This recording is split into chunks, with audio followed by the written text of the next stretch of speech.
Yes, katonda tubifurize umugoroba mwiza, umugoroba umugisha, kuriho twuma amasaha ya nimugoroba, umugoroba umugisha, kuriho twuma amasaha ya mu gitondo, biraza guterwa n'uko ingengabihe yawe ihagaze. Hano mu Rwanda turi ku mugoroba wo ku itariki zigera kuri 27 z'ukwa kane 2025. Birumvikana tuba tugarutse mu cyitwa amakuru, tuba tugarutse mu cyitwa imiripuko, ibintu biba byamaze kuba ihindura isura. Muri studio rero sinijyanye ndi kumwe na Bwana Kalimba Aimable. Bwana Kalimba Aimable, umeze neza? Yes, meze neza, ndakomeye Bwana Moses, kandi ndashima Imana nanashimira abakunzi bo kuri Dunia Nikote TV. Tunababwira yuko rwose amakuru tubazaniye ari amakuru adasanzwe. Wamenye ko igihugu cy'u Burundi kimaze iminsi myinshi kizihiza umunsi mukuru wa CNDD-FDD by'umwihariko n'abategetsi bakuru. Iyo ni inkuru imaze iminsi Moses cyane ku ruhande rw'ishyaka rya CNDD-FDD, ariko nubwo bari kwizihiza umunsi mukuru ntabwo bibujije yuko n'ibibazo bikomeje kugenda biba ibibazo. Yes, ni byinshi cyane rero ikomeje kugenda bitangazwa, ngira ngo tujye kuba twinjira mu makuru menshi agiye atandukanye, ariko mbere kugira ngo ibi bintu tubyinjiramo, Bwana Kalimba Aimable, uraza kubanza kunyemerera tubanze dusuza abantu badukurikira, by'umwihariko bari mu bice bigiye bitandukanye. Badukurikira bari mu gihugu cy'u Rwanda, badukurikira bari mu gihugu cy'u Burundi, badukurikira bari mu gihugu cya Congo, badukurikira bari mu gihugu cya Kenya, badukurikira bari mu gihugu cya Tanzania, badukurikira bari mu gihugu cya South Africa, badukurikira bari mu gihugu cya Zimbabwe, Zambia, Ububiligi, Uburayi, Ubufaransa, United Kingdom, Amerika, Canada. Badukurikira bari Corinne Munanira, Corinne Mujejuru, Corinne Kinazi, Corinne Atongo, Corinne Mulangala, Corinne Mujejuru. Hose bariyo 5 mu gihugu cy'u Burundi, Cibitoke, Bujumbura barahari, baradukurikira cyane 5 kuri kagenzi kakwa. Tugiye kuba rero tugaruka muri byinshi bigiye bitandukanye, ngira ngo Bwana Kalimba Aimable nakibwira abantu yuko uwitwa Ndakugarika yiyunze ku witwa Agathon Rwasa, ndetse urugamba rugiye gutangira rwo guca uwitwa General Neva intege. Ngira ngo wazamuka n'ingingo z'ingenzi kugira ngo nanjye mukanyangire ibyo ngarukaho, ndetse n'inkuru tukaza kwinjira na tuyisesengura. Mu nkuru z'ingenzi cyane turi bugarukeho, turagaruka ku cyitwa Ububiligi ngo bugiye gufatanya n'igisirikare cy'u Burundi FDNB mu gushakira hamwe ibisubizo byo guca FDLR hano ku butaka bwa Congo. Kandi nyamara nubwo ibi byose biri kuvugwa n'Ababiligi ndetse n'Abarundi yuko bagiye gushakira hamwe igisubizo cyo guca FDLR hano muri Afurika y'Iburasirazuba, niko bikiri kuvuga yuko FDLR zikomeje kugenda zoherezwa mu kibira zifatanyije na FDNB. Benshi bakibaza bati se iki gisubizo ku ruhande rw'uwitwa Maxime Provost, uyu nguyu ni minisitiri w'ububanyi n'amahanga w'Ububiligi cyane mu bihugu bya hano ku isi. Uyu nguyu bikomeje kugenda rero byibazwaho cyane, ese uyu nguyu Maxime Provost ibyo akomeje kugenda avuga ni iki gikomeje kugenda kibitera, bikanavuga yuko ibi byose biri guhurizwamo hamwe n'igihugu cy'Ububiligi ngaho kigiye gushaka uburyo cyongera umubano hagati yacyo n'igihugu cy'u Rwanda ndetse n'igihugu cy'u Burundi. Bimaze iminsi bigaragara yuko hagati y'igihugu cy'Ububiligi n'igihugu cy'u Rwanda hajemo agatotsi. Turagaruka kandi nanone ku ruhande rw'icyitwa igisirikare cya FDNB, biri kuvuga yuko hari abasirikare bagiye kongererwa icyitwa ingufu zidasanzwe. Nyamuneka Moses, ibi byose turabyinjiramo indani kwa ndani, ubundi Moses mubwire uko situation ihagaze.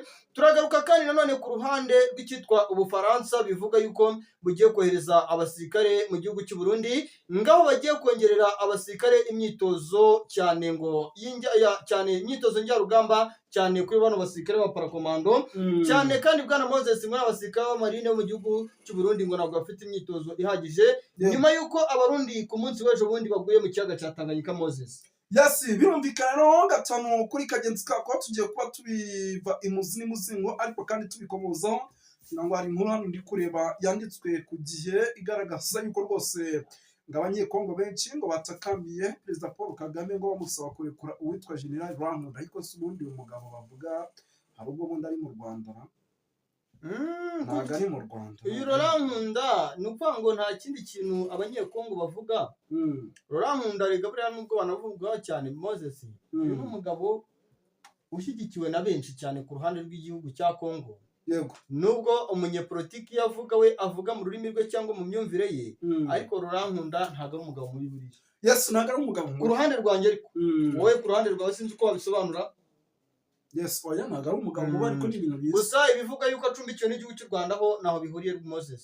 yes birumvikana rero ni byinshi cyane tugiye kuba dukomozo ariko kandi tuva imuzi n'umuzingo ngira ngo Bwana Kalimba Aimable turaza kugaruka Bujumbura turebera hamwe amakuru akomeje kugenda aturuka Gitega se bimeze bite, turaza kurebera hamwe iby'inama zikomeje kuba mu gihugu cy'u Burundi zimo zirahuza inzego zigiye zitandukanye, nabyo turaza kuba tubiva imuzi n'umuzingo amakuru menshi agiye atandukanye gatanu kuri kagenzi kako, turaza kuba tubipudetinga mu buryo navuga ko budasanzwe.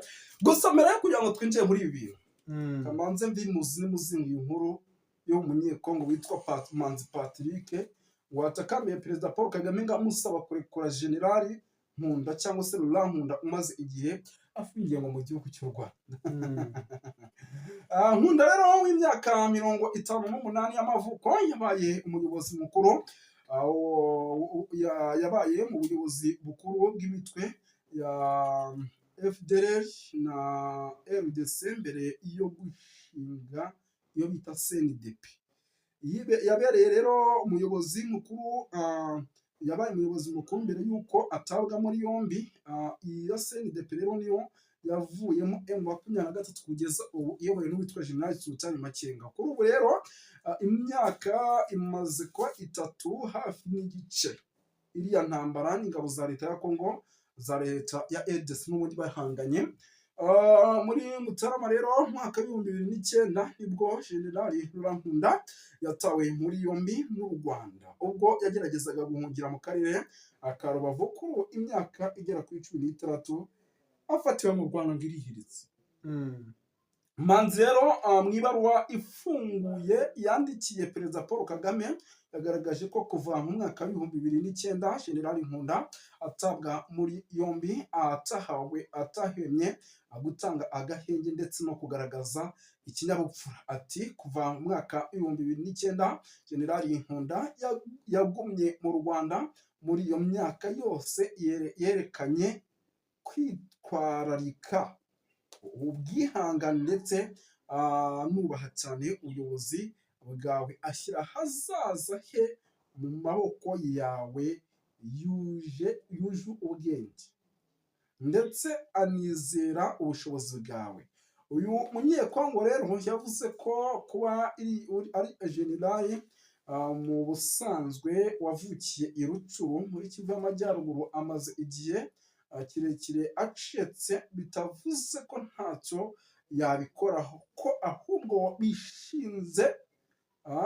bishinze imizi ku ndangagaciro ikinyabupfura ndetse no kuba afite ubwenge. Manzi rero yemeje ko Abanyekongo bo mu bwoko bw'Abatutsi, Abanyamulenge n'Abahema bo bakeneye uwitwa General Laurent Nkunda kugira ngo abakize ubwicanyi bukomeje gukorerwa muri leta ya RDC. Ati ni umugabo ufite ubushobozi bwihariye bwo gukorana ikoranabuhanga, guhuza no kuba icyitegererezo bitaganisha ku macakubiri ahubwo biganisha ku cyubahiro, ubumwe ndetse n'ubutabera. Manzi Patrick rero mu ibaruwa yandikiye Perezida Paul Kagame yamushimiye kuba mu myaka 30 ishize u Rwanda rutarahwemye gucumbikira Abanyekongo bagiye baruhungiraho nyuma yo kujujubywa. Manzi rero yashimiye Paul Kagame kuba yarahagaze hagati y'urupfu n'ubuzima, arakorakora u Rwanda. Ubwo ni ugukora nyine kugira ngo u Rwanda jenoside yakorewe Abatutsi ihagarare mu mwaka w'1994. Yavuze yuko rero nubwo bimeze bityo kuri ubu Abanyekongo bafite inkomoko mu Rwanda banicwa bakanasahurwa ndetse bakanatotezwa. Ati iyi niyo mpamvu twongeye kubatakambira ngo ubivanye ku mutima ndetse no mu bushobozi bwawe ufashe kugarura amahoro mu cyubahiro ndetse n'uwitwa Generali Laurent Nkunda iwabo. Umusanzu wawe ntiwaba ari mu bwiyunge, ahubwo uzahuza n'abandi baharanira amahoro, ubwiyunge no kuba imiryango yarasenyutse. Ijwi rye riracyari ingenzi, kubaho kwe kuracyafite ibisobanuro, ubutumwa bwe ntiburangira. mu mwaka w'ibihumbi bibiri rero na cumi na kabiri ubwo perezida Paul Kagame yaganiraga n'ikinyamakuru Ngarukakwezi n'itangazamakuru yavuze ko u Rwanda rwafashe Rwankunda kuko rwari ruzi ko bizafasha mu gukemura ibibazo bibangamiye umutekano muke by'umwihariko ubera mu burasirazuba bwa Repubulika ya Demokarasi ya Kongo. Urabyumva neza. Bwana Kalimba Aimable ngira ngo twanakomeza n'inkuru igira iti ese ku kijyanye no kwiyunga k'uwitwa Ndakugarika cyangwa se Agatoni Rwasa n'Agatoni Rwasa, Ndakugarika na Agatoni Rwasa byaba bigiye gusenya General Neva? Ku bijyanye n'uko Agatoni Rwasa agiye guhuriza imbaraga hamwe n'uyu Ndakugarika, ntabwo twatinya kuvuga yuko ari igikuta bagiye kubaka, kandi igikuta gikomeye cyane ku ruhande rw'uyu Agatoni Rwasa ndetse n'uyu Ndakugarika, kuko byaba ari ku ruhande rwa Ndakugarika, byaba ari ku ruhande rwa Agatoni Rwasa, ni abantu ubona yuko gahunda yabo ni ukubaka politike ishingiye cyane ku guca icyitwa amacakubiri yakomeje kugenda agirwamo uruhare rukomeye cyane n'uwitwa Evariste Ndayishimiye. Ubona yuko rwose ibikorwa Evariste Ndayishimiye akomeje kugenda akorera ku butaka bw'u Burundi nta kindi kintu akomeje kugenda yibandaho cyangwa yiganzaho cyane, ni ukureba buryo ki ashobora kuba yakomeza kugenda ashyigikira uruhande rumwe urundi arureka. Ibi akaba ari nabyo uwitwa Agatoni Rwasa ubona yuko sosiyete sivile ikomeje kugenda imukundira cyangwa se imukurikira, bikanahuzwa kandi n'ibya Ndakugarika. Ukabona yuko muri korine zitandukanye, korine Mujejuru, korine Munanira,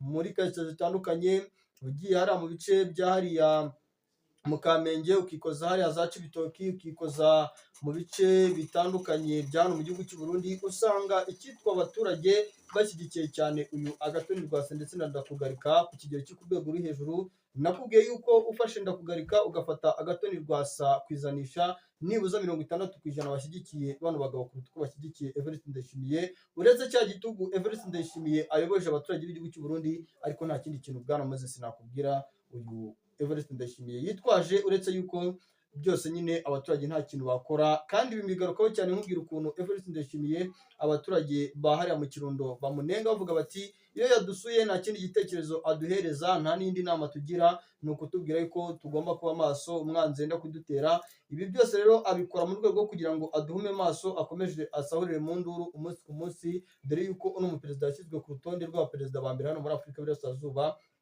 bigwizaho umutungo, ariko igihugu cyabo kiri mu kaga. Yes, birumvikana rero ni byinshi cyane bikomeje kugenda bitangazwa. Tugaruke gato hano i Bujumbura. Umutekano muke Bujumbura wongeye kuzamba ku rwego rwo hejuru, kuko tuvugana guhera ku isaha y'isa 12 umuhanda uva Bujumbura ugana Gitega uri kugaragaramo umutekano udasanzwe. Ikindi kandi hamaze iminsi myinshi hano Bujumbura habera icyitwa umuhango udasanzwe, cyangwa se habera icyitwa ibirori bidasanzwe bya SNDD FDD ku myaka imaze, by'umwihariko iyobora igihugu cy'u Burundi, cyangwa se ifite umurongozi mukuru nk'uwitwa General Neva. Ikindi kandi ni uko ku kijyanye n'umutekano ndetse no kugumya kongera abasirikare, kudiporoyinga abasirikare mu bice bigiye bitandukanye, by'umwihariko ikigo cya gisirikare cya Cibitoke kiri gukora neza. N'ubundi bya bikorwa bidasanzwe byo kuba hari abanyamurenge bakomeje kugenda bajya mu gisirikare ku gahato biracyakomeje hano mu gihugu cy'u Burundi. Usanga bajyanwa mu buryo bw'imbonakure kugira ngo nabo bajye gufatanya imyitozo n'imbonakure mu gihugu cy'u Burundi. Ikindi kandi navuga ni uko kugeza amagingo aya uwitwa General Neva agomba kuba maso agacunga neza, kugira ngo isaha n'isaha aba Bagatoni Rwasa, aba Bunyoni bari kuvuga yuko ari gufata imyanya myinshi mu buyobozi, cyangwa se ari gufata ibibanza byinshi kugira ngo yongere kuyobora igihugu cy'u Burundi mu mwaka w'ibihumbi 2027, agomba kuba maso, kuko bashobora kuza kumuca iryera barangiza bakamushyira hasi. Ibi bigenda binagaragazwa n'abayobozi bagiye batandukanye barimo Bagatoni Rwasa, babanda kugarika n'indani muri SNDD FDD Bwana Kalimba Aimable. Ngira ngo ku bahanga bw'ibyuma baze kuba baturebera iminota kugira ngo tutaza kurenza iminota. Bwana Kalimba Aimable, ikindi kibazo kiragira kiti kuba igihugu cy'u Burundi gikomeje kugenda gikorana n'Ububiligi, ngira ngo ni ibintu wakomojeho cyane, ese nta ngaruka bishobora kuza kugira kuri iki gihugu?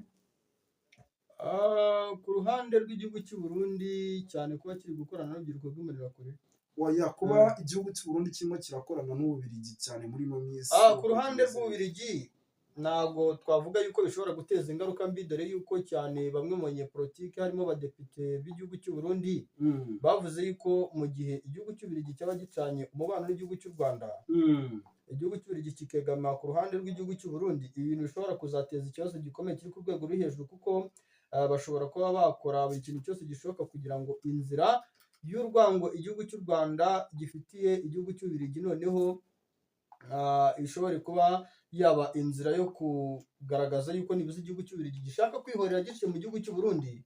Ni nayo mpamvu ayo makimbirane y'igihugu cy'u Burundi hagati n'igihugu cy'u Rwanda yakomeje kugenda yiyongera, bigakomeza kugenda bikekwa yuko biri kugirwamo uruhare n'Ababiligi.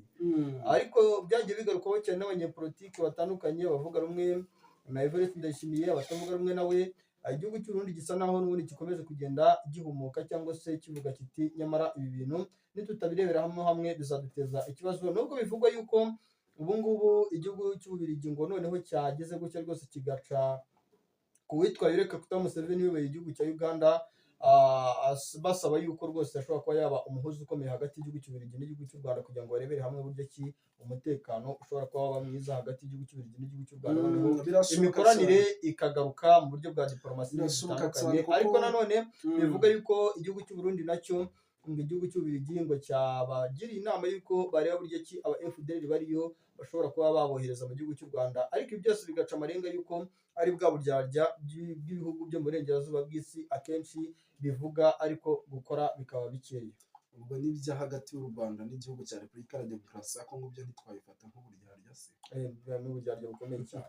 Yes, birumvikana, ariko muze kutureba iminota nyamara kugira ngo tuze kuba tugira birumvikana yuko rero Bwana Kayumba Aimable ari byinshi cyane bikomeje kugenda bitangazwa. Dushatse twasubikira ikiganiro aha ngaha tukahategura andi makuru tukaza nawe kubagezaho mu masaha mu gitondo. Reka ngushimire Bwana Kayumba Aimable. Yes, urakoze cyane Bwana Moses.